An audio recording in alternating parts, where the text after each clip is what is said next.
Crianças, bom dia! Hoje são 22 de outubro e nós faremos a avaliação de língua portuguesa do segundo período, ou seja, do segundo bimestre, que é muito importante, tá? Porque ela serve de instrumento para que eu possa avaliar vocês e lançar as notas do boletim, tá bom? Então, essa avaliação mais as atividades do caderno que você faz todo dia e mostra no grupo, tá bom? Então, essa avaliação, ela está toda de acordo com aquilo que nós estudamos aí no livro, tá bom? Principalmente na unidade que trata de texto informativo, que foi o que nós estudamos nesse bimestre, nesse segundo período, tá bom? Então, tá aqui o nome da escola, no caso, aqui atrás dela é um anexo 1, no caso dos alunos do Joaquim Borges, né? Se você estuda na América, tem América 1. Né? Então, Coroatá, você vai colocar 22 de outubro de 2020, tá bom? Coloca o número 22, coloca o seu nome de caneta, preferencialmente, azul ou preto, ou de lápis, tá bom? Seu nome completo. O nome do professor, Elielto Fernandes, quinto ano, né? Você vai colocar, no caso do América, quinto ano U.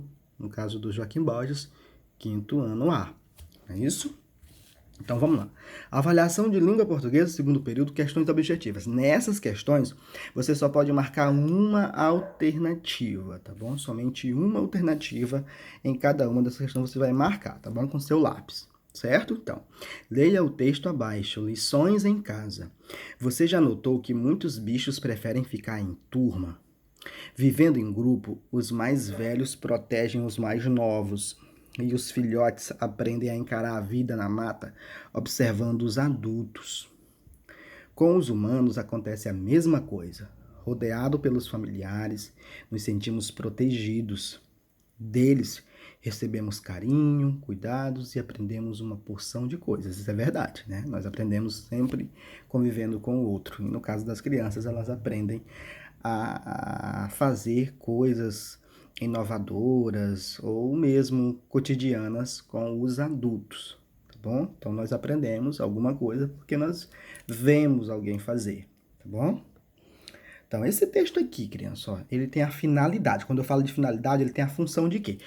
Para que esse texto foi escrito, tá bom? Qual o objetivo desse texto? Ele foi escrito com que finalidade, com que intenção escrever esse texto, tá?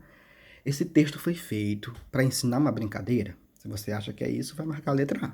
Será que aqui está ensinando uma brincadeira? Letra B, divertir o leitor? Será que esse texto é divertido, engraçado?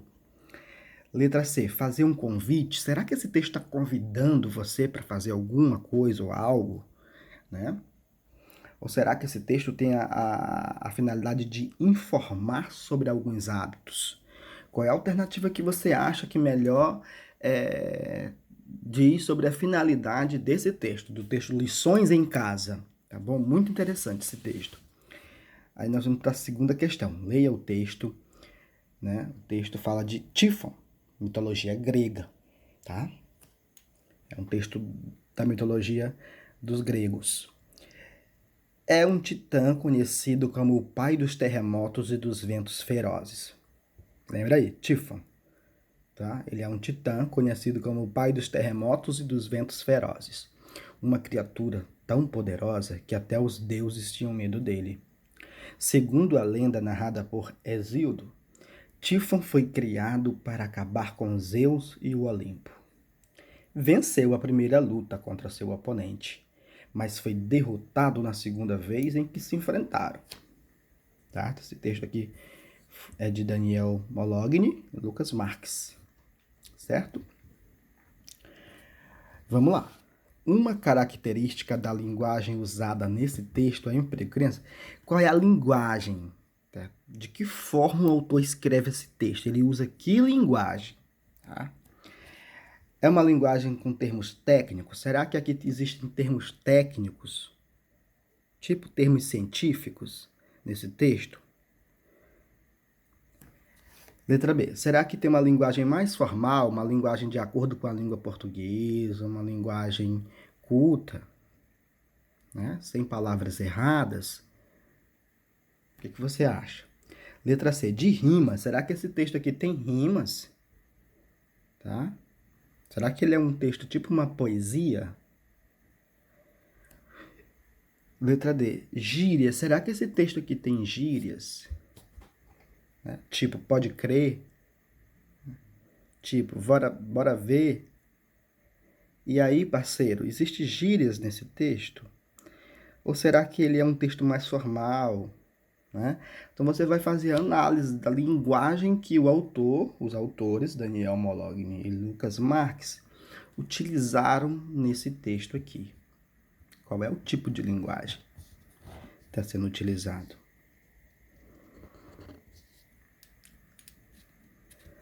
Aí nós vamos para a próxima questão, que eu vou pegar aqui. Esse aqui é o terceiro, ó. Veja a charge abaixo. Olha aqui, criança. Vários caminhões carregando madeira, não é isso?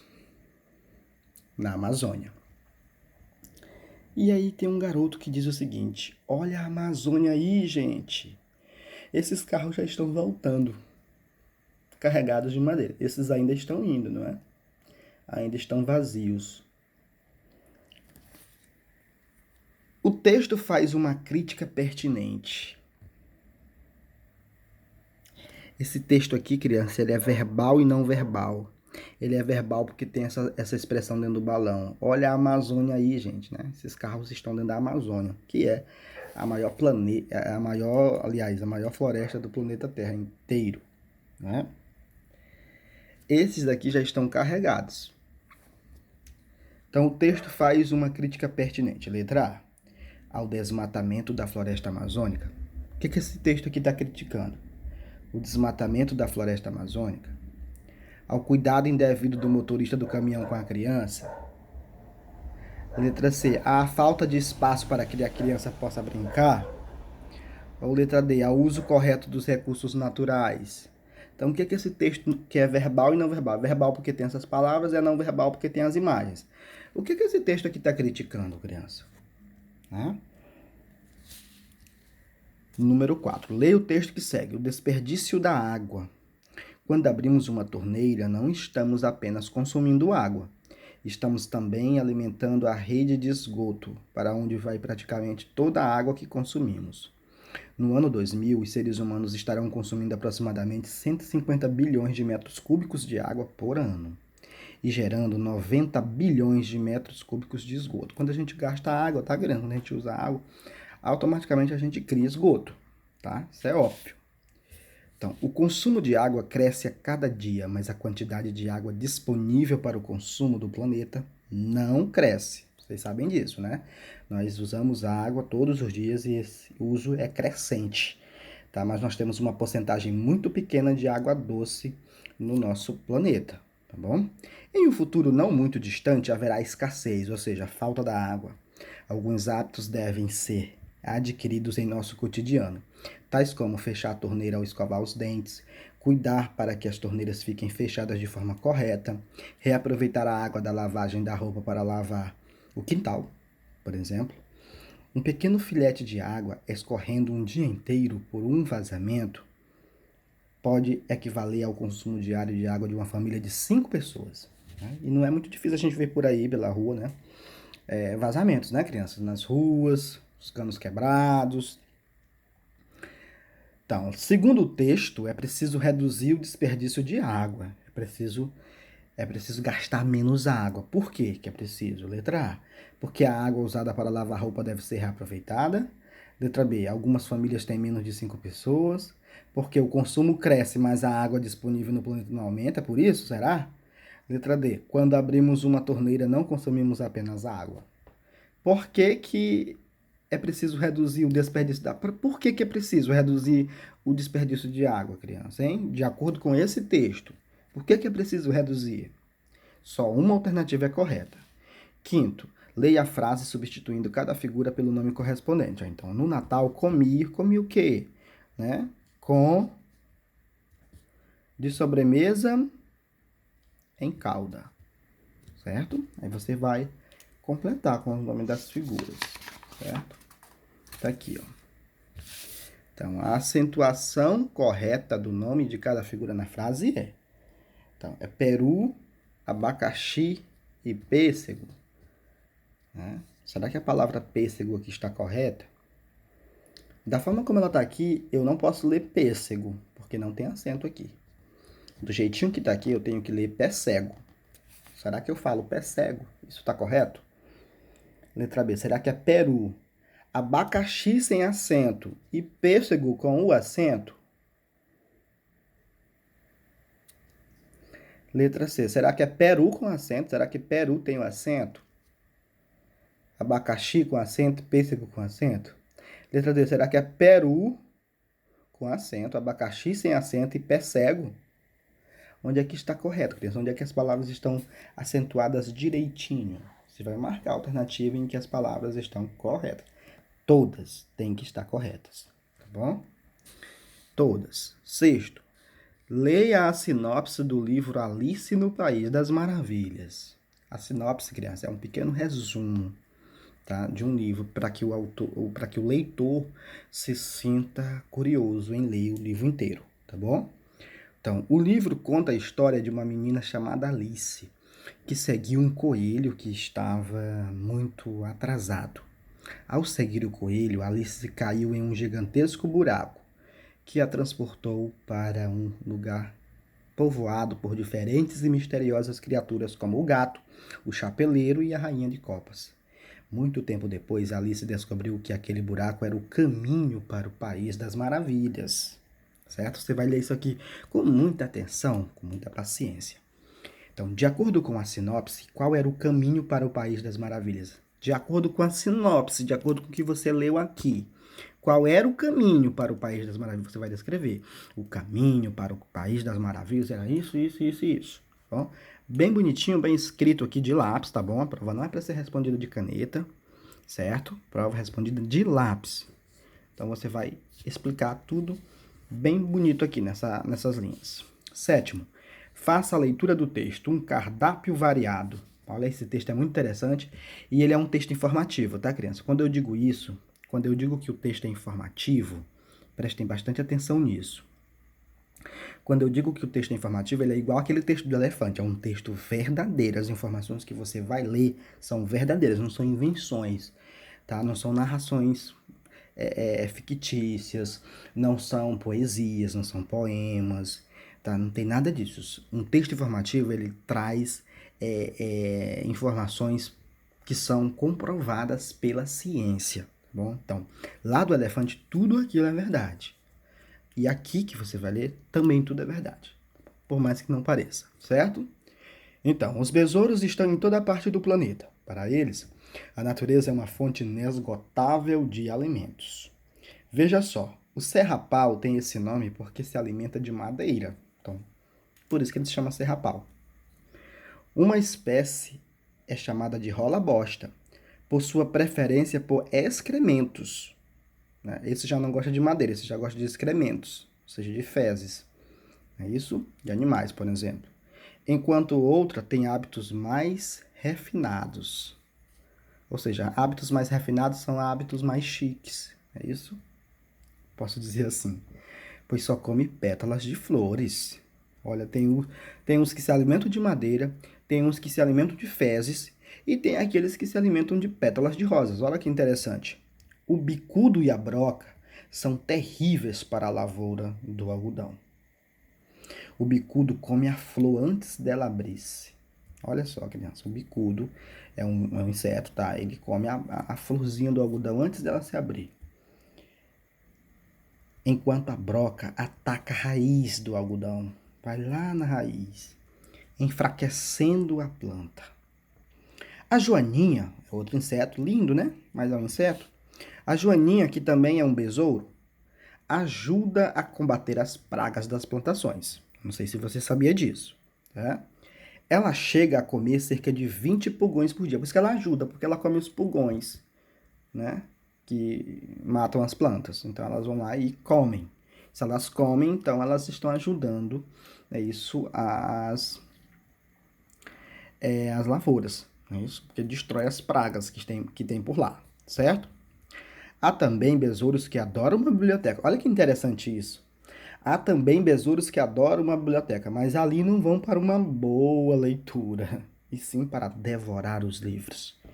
Nesse caso, são as suas larvas que perfuram as capas dos livros, causando maior estrago. Quando você vê aquele livro assim, que passou vários meses que você não foi ver, deixou no lugar úmido, escuro e ele tá todo corroído, já sabe, né? São besouros que fazem isso. Tá bom? Então aqui, essas informações foram tiradas do Globo Ciências, ano 2, número 20. Ou seja, é um texto informativo isso aqui. É parecido lá com o texto do elefante. E com aqueles que eu pedi para você fazer, tá bom? Então, complete as frases e resolva a cruzadinha. Inseto que se alimenta de madeira. Você vai escrever aqui. Qual é o inseto que se alimenta de madeira, queridos? Quem é que se alimenta de madeira? O serra-pau. Vou colocar aqui. Serra-pau. Aqui, ó.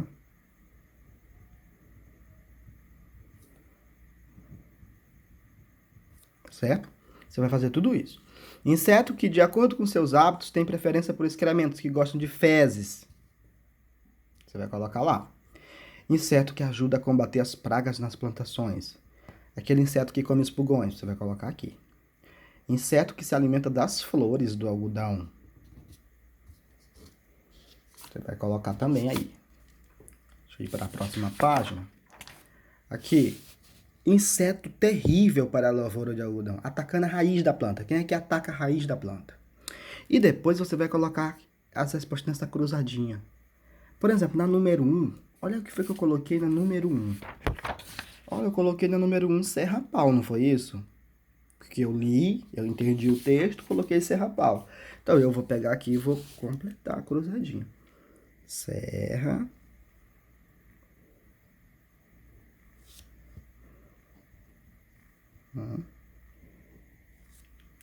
Aí. Pau. Pronto. E assim você vai fazer com as demais. Ok? Oitavo, isso aqui nós trabalhamos no livro, ó. Só coloquei coisas que tem no livro. Então, escreva nos quadros abaixo o diminutivo e o aumentativo dos substantivos indicados. Diminutivo, patinho, pato, patão. Casa. Então, você vai escrever o quê? Casinha.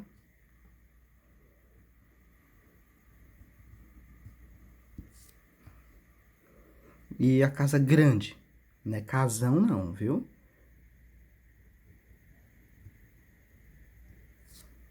Casarão. E por aí vai.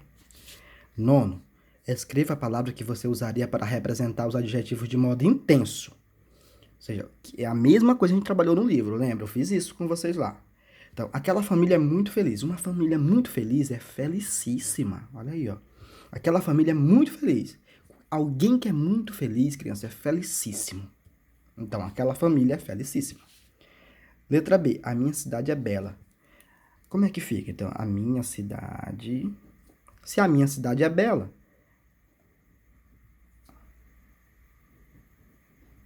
a minha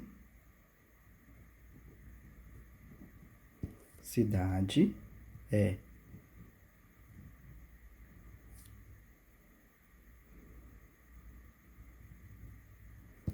belíssima.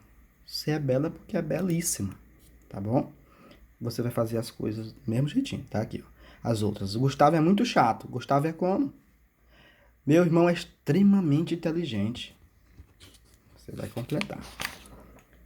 Letra E. O preço do caderno foi muito barato. Se foi muito barato, foi o quê? Né? Décimo. Marque que tipo de numeral as palavras destacadas nas frases representam. Certo? Aqui você pode fazer uma pequena pesquisa, caso não tenha compreendido. Eu, na aula de numerais, lá no meu canal do YouTube, também tem essa explicação. Eu expliquei tudo isso aqui, tá bom? Então, olha só aqui, ó. Tem as palavrinhas em destaque.